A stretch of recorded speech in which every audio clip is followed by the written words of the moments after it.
Pastor Ezekiel, Bwana asifiwe. Bwana Yesu asifiwe sana. Mimi naitwa Andrew Onyango. Mimi ni mtumishi wa Mungu. Nimetoka Eldoret kwa kanisa ya New Life. Niliingia huko mwezi wa Novemba mwaka jana. Na kabla sijaingia pale, kuna kanisa ambayo nilikuwa na nimeishi hapo mwaka mingi. Sasa wakati ambayo Mungu aliniokoa ilikuwa ni mwaka wa 2009. Na mimi nilikuwa na kazi kubwa, nilikuwa nimeajiri watu. Mimi ni fundi ya kujenga nyumba kama hii ya kujenga vyuma, na hata nimefungua workshop ambayo niko hata na lathe machine ya kuchonga chuma. Kwa hivyo mimi niliokoka kama mimi ni tajiri. Watoto nimezaa mpaka wakati niliokoka.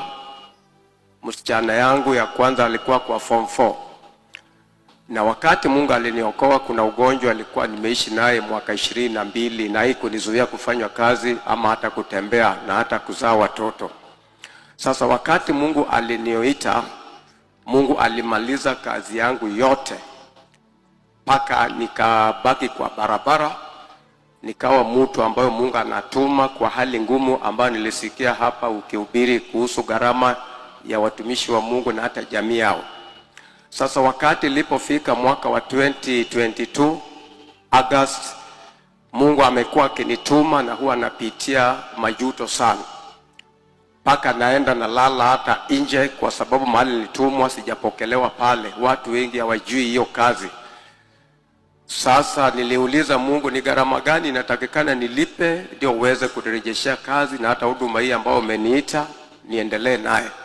Mungu aliniambia hawezi kurudishia kabla sijamtolea gharama ya matoleo maalum. Nikamwambia nitatoa nini, na kazi yangu ilimaliza, hata watoto yangu wamekosa kusoma jinsi walivyosoma. Mungu akaniambia niende niuse plot yangu ambayo nilikuwa naye, nichukue shilingi 1175 nipeleke kwa kanisa.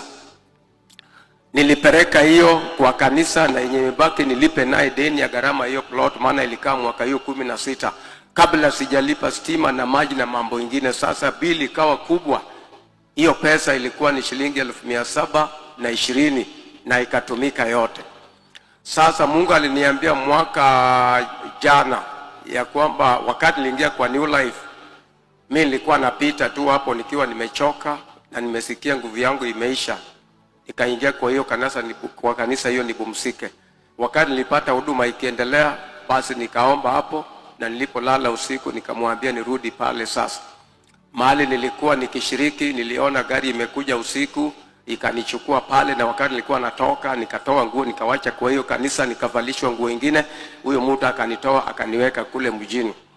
Sasa Mungu aliniambia ya kwamba mwezi wa 3 tarehe 1 mwaka huu atakuja kufungua huduma yangu hii kwa ishara na miujiza ambayo itafanyika. Atarudisha ile kazi yangu ya workshop na hata kazi hii ambayo nafanya ya kuhubiri na unabii. Mungu amenipea hiyo, na mimi kila wakati nimetembea mahali mingi hata siwezi taja hapa. Sasa Mungu aliniambia wakati ilifika tarehe 1 mwezi wa 3 usiku saa 10 baada ya maombi, niliamuka nikashukuru Mungu, nikaimba nikitukuza Mungu kwa sababu ya ushindi ya kuweza kunitoa kwa hiyo majaribio ambayo nimekuwa mwaka 16. Malaika ya Mungu nilipokuwa nikilala ikaniambia hapana, bado ngojea kidogo na uende Mombasa kwa Pastor Ezekiel. Nimemwambia yeye tarehe na siku ambao utafungua hiyo kazi. Niliona kama mimi niko kwa hii kanisa mara 3, nimeshuhudia hata ile kanisa ambayo nimekuwa kule New Life, Pastor Millicent ukipiga atakuambia. Sasa jana nilimwambia niliuliza Mungu nipate pesa wapi, maana mimi huwa nahubiri wakati umenituma na penye umenituma huwa sioni kitu. Mungu akaniambia watu wenye mimi naombeaga, wenye nahubiriaga kwa jua kali kwa soko, niende wanipe pesa. Nikamwambia Mungu watanipa namna gani pesa, na kila wakati huwa wanipi chochote hata nikihubiri pale. Basi Mungu akawa amenyamaza.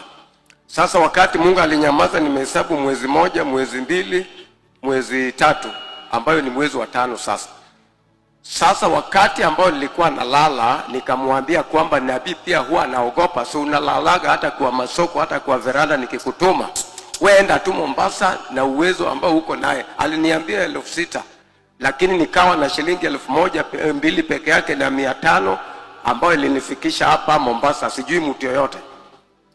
Mungu akaniambia uniambie tarehe yenye nitafungua kazi. Ameweka hiyo maneno kwako.